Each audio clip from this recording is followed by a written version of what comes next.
सीढ़ियाँ वो चढ़ते हैं जिन्हें छत पर जाना होता है, वो तो उड़ान भरते हैं जिन्हें आसमान छूना होता है। हाय, मैं हूँ अस्मिता। एक बार एक इंसान बड़ी परेशानी में था। उसकी लव लाइफ ख़राब हो चुकी थी, फैमिली वाले साथ नहीं दे रहे थे, जो बिज़नेस कर रहा था वो डूब चुका था। कुल मिलाकर के ज़िंदगी में उसको एक परेशानी ख़त्म नहीं होती थी और दूसरी खड़ी हो जाती थी। वो अपनी ज़िंदगी से इतना परेशान हो चुका था कि उसने अपनी ज़िंदगी ख़त्म करने का फ़ैसला लिया और वो एक पहाड़ पर चढ़ गया। जब वो पहाड़ की चोटी पर पहुंचा तो वहाँ पहले से ही एक बाबा जी तपस्या कर रहे थे। बाबा जी ने सुनसान पहाड़ में एक इंसान को देखा तो पूछा कि भैया यहाँ तक कैसे पहुँचे। इंसान ने अपनी सारी कहानी सुनाई कि बाबा जी बहुत परेशान हूँ, मेरी ज़िंदगी में एक परेशानी ख़त्म नहीं होती, दूसरी आ जाती है।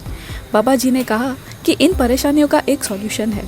मैं तुम्हें कुछ बताना चाहता हूँ, लेकिन उसके लिए तुम्हें मेरे साथ चलना होगा। बाबा जी ने उस इंसान को अपने साथ में लिया और दोनों साथ साथ पहाड़ से उतरे।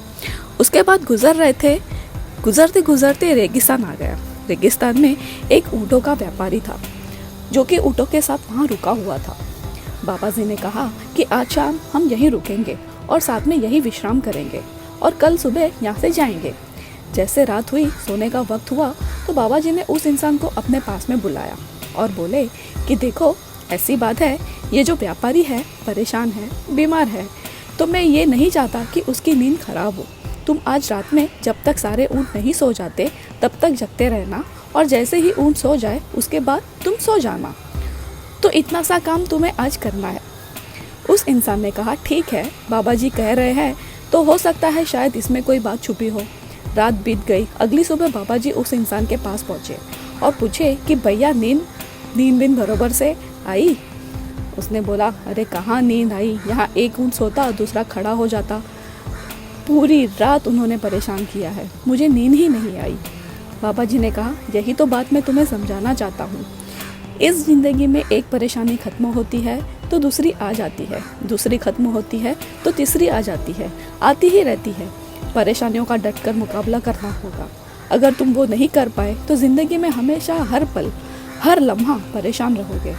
हम सबके साथ में यही होता है, हम सब एक परेशानी में से निकलते हैं और दूसरी आ जाती है, जो कि परेशानी होती नहीं है, लेकिन हम उसे परेशानी मान लेते हैं। दिन भर परेशान रहते हैं, उदास रहते हैं। ये सब आप पर निर्भर करता है कि आप परेशानियों का मुकाबला करेंगे या परेशानियों से घबराते रहेंगे। तो परेशानियों का पहाड़ आपके पास बनता जाएगा। तो परेशानियों का डट कर मुकाबला